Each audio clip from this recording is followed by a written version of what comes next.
اقبال کی ایک نظم ہے جس کا عنوان ہے جگنو. تو سب سے پہلے ہم اس کو پڑھ لیتے ہیں.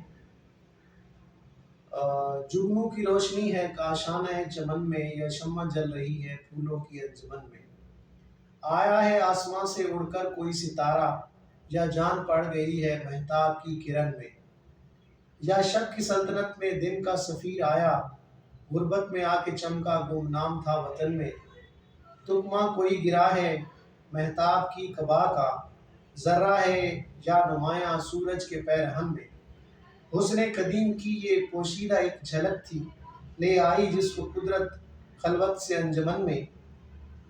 چھوٹے سے چاند میں ہے ظلمت بھی روشنی بھی، نکلا کبھی گہن سے آیا کبھی گہن میں. پروانہ ایک پتنگا جگنو بھی ایک پتنگا، وہ روشنی کا طالب یہ روشنی سراپا.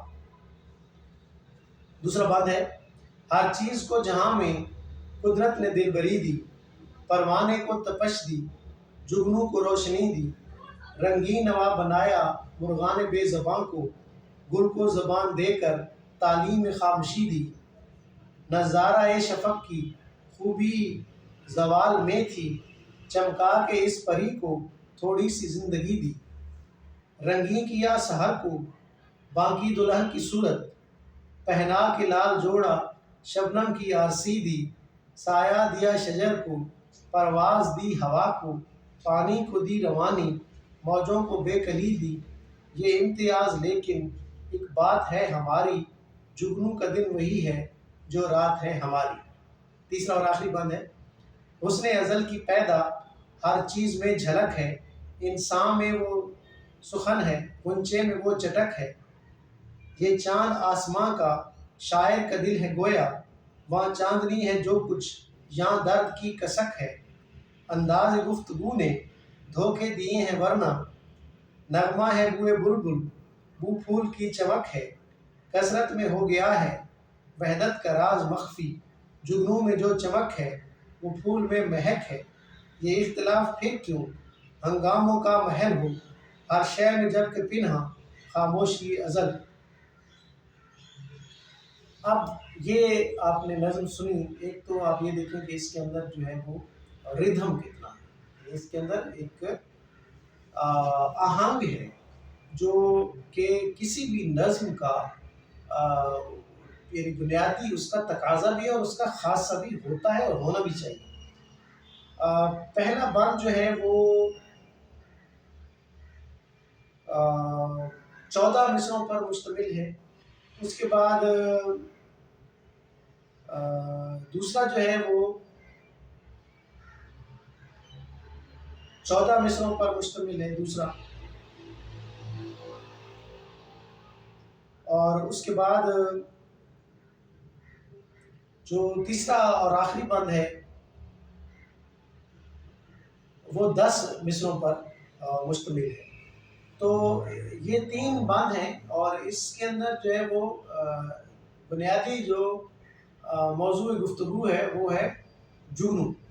اب اس میں ہم یہ بات کریں گے کہ جگنو کو کس کس چیز کا استعارہ اس نے بتایا ہے اقبال نے، اور کن کن تشبیہات کا اس کے اندر اس نے ذکر کیا ہے.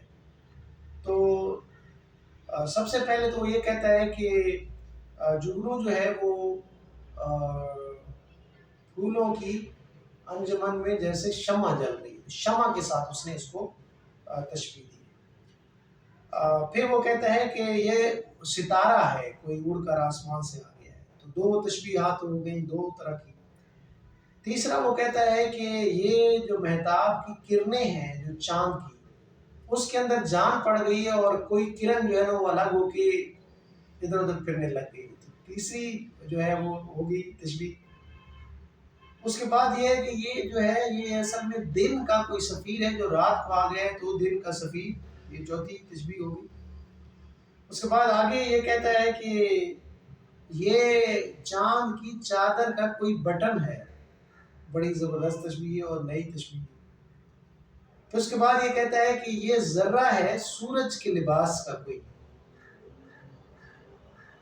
اس کے بعد یہ کہتے ہیں کہ یہ کوئی قدیم حسن ہے. قدیم کہتے ہیں ایسی چیز کو جو جس کی نہ کوئی شروعات کا پتہ ہو اور نہ ہی جس کا کوئی آخر ہو، جو انتہا اور ابتدا سے مبرہ ہو، اسے کہتے ہیں قدیم۔ تو یہ حسن قدیم کا اس کی کوئی جھلک ہے۔ پھر وہ کہتا ہے کہ یہ چھوٹا سا چاند ہے۔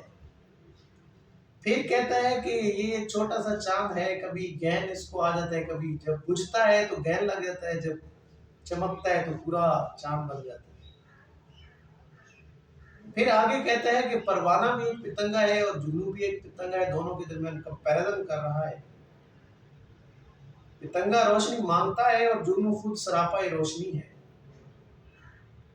اس کے بعد جو ہے وہ آگے پھر یہ جگنو کی وہ کرتا ہے تعریف کہ جگنو کو اگر روشنی دی ہے تو باقی جو قدرت کے مظاہر ہیں اس میں اس نے کیا کیا چیزیں خاصیتیں رکھی ہیں، کہ جگنو کو اگر چمک دیے تو باقی چیزوں کو کیا دی۔